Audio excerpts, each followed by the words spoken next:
Okay. Actually, the essence of I am the head of the microfinance unit of Bible Financial Services. The essence of this program is to empower women to be on their own, to be self-sustaining. We started this program last year, August, and I think so far things are getting very well. We have currently about 85 viable associations now. Some are in their third cycle, some are in their second cycle, and some are in their first cycle. We have animated about 18 associations again, but due to lack of funds, they are still on the hold. But the methodology is purely for women because the type of monies we give them will not suit men, because men will need bigger capitals to start. And predominantly to men around this place, about 80 to 90% of men do farming. And this methodology is a weekly affair where the women pay the monies weekly.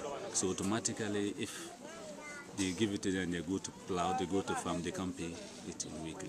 So a cycle has 16 weeks, and that is 4 months. And then once they finish paying, what we do is that we, those who have fared very well, using the savings and attendance to meetings, we try to upgrade them by raising their loans to a bigger extent. But the essence is, within the future, to see the women be on their own and not necessarily being on credit. Because that is the only way we can assess ourselves to see our growth. But if maybe we bring it to you, add an interest, you bring it back, another time we bring it to you, add an interest. At the end, if we want to assess ourselves, we may not have anything to tell. But if we can pinpoint about 3 or 4 women or 10 women saying, but for you people, I wouldn't have reached this level.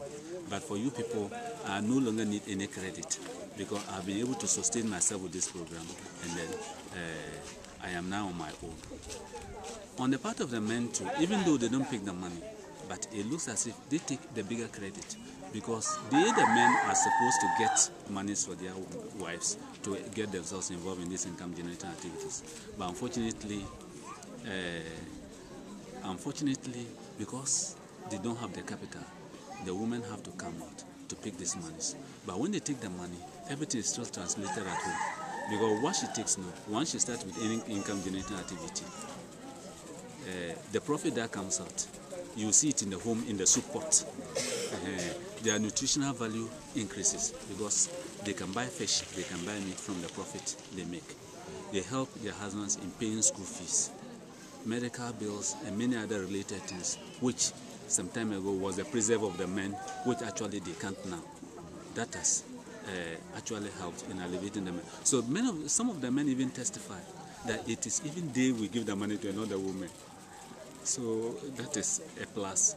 So they are ever very thankful, and some of them even come to ask us, how is my wife doing? Has she been attending meetings and all those things, just to ensure. And then before we even start giving the monies, we have to meet the men, we have to meet the opinion leaders, and then tell them the essence of this program. And then we are out there to actually assist, because 90% of men, when you open a bank in a day, once you enter the bank, you realize that about 90% or 95% are men, just a few of them. And you realize that even these women who are here, how many of them have ever entered a bank? They even have that fear, that phobia is there. I may be arrested or something like that. And how much do they even have to start?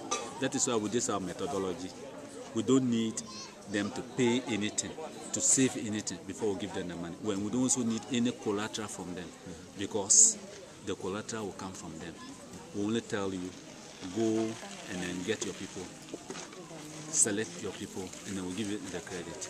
And by the selection, we want women to come from the same community and not people crisscrossing from other communities to this community. And we also want them to know each other. And know each other means by actually assessing themselves to actually know that my colleague is economically viable. She has an activity doing which actually can bring out something at the end of the day. But if it's maybe they are taking credit, you are also taking credit and there's no money involved, you are not doing any activity, at the end, the owners will rely on the group to pay. So that's why we use this group solidarity method, so that they choose each other 5-5-5, making up a solidarity. So if I don't trust you, which means you cannot be part of me. Even if you have the same blood relation, you are my sister, and I don't trust you. We can't be in the same solidarity group.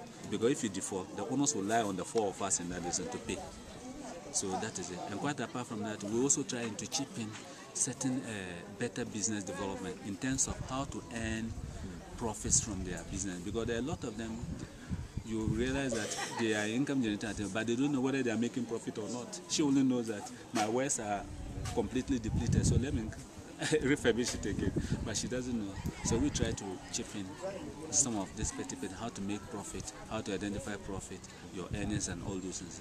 And then quite about we also try to involve this health and nutrition, certain basic things, because we have the notion that if you are able to teach a woman how to prevent diarrhea, she will not use the seed money to go to a drugstore to buy drugs.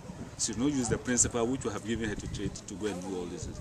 So we try to incorporate all these things so that they can, and then we also try to build their self-confidence too, so they can be on their own. So we make them to choose executives to man the associations. So it will look like they are owning the association.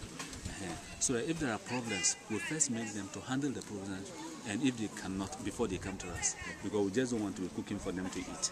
Because we are praying that one day they will assess themselves, appraise themselves, and then come to us with a letter, and we'll give them the money, and then they'll come and disburse, rather than we coming to do it for them.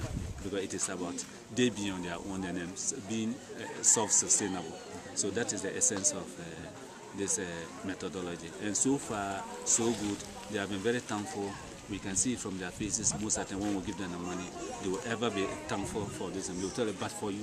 Because it will take a woman around this place maybe about 90%. It will have taken them about a year or two even to get about 20 Ghana cedis or 300 Ghana cedis, or even 100 Ghana cedis to be on their own. But for us, some of them are taking about 600 cedis now, 500 Ghana cedis, 400 Ghana cedis, and they are doing very well. So I think it's a plus. And besides that, even on the women, they tend to know each other, and by this formation of these groups, and they tend to help each other too. If somebody has an outdoor, they see it to be theirs, so they tend to assist in bowls, soap, and other things. Because if she does that, if they do it to her, one day she can also do it to the others.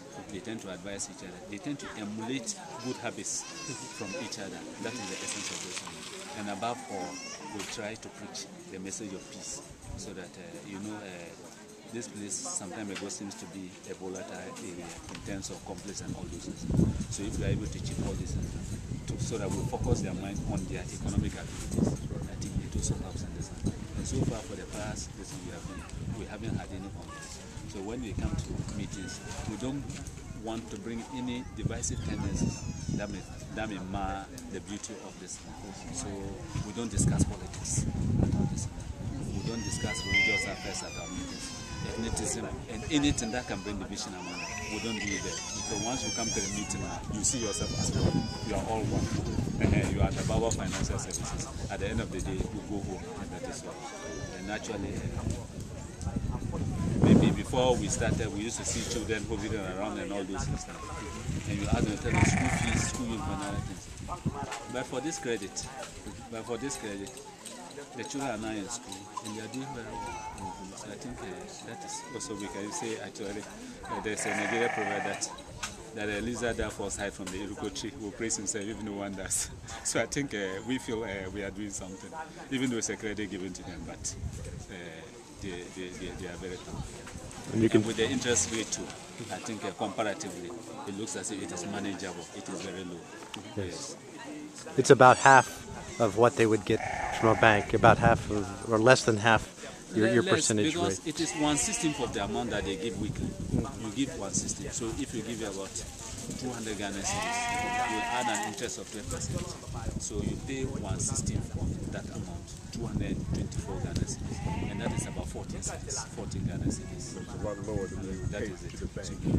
So every week, once you pay 1/16 from that, then the loan continues to reduce. And then when you are making savings, the savings rise. And we also make room for them to come and make withdrawals. In case you have a problem, you have sickness and unfortunately you have not been able to sell your goods, you can just bring your passbook to the office and then make a withdrawal, come in and service the loan for that week, and then maybe when you are well, you continue to do your business. So that is the essence of our financial services. Yes. Doing an excellent Beautiful. work.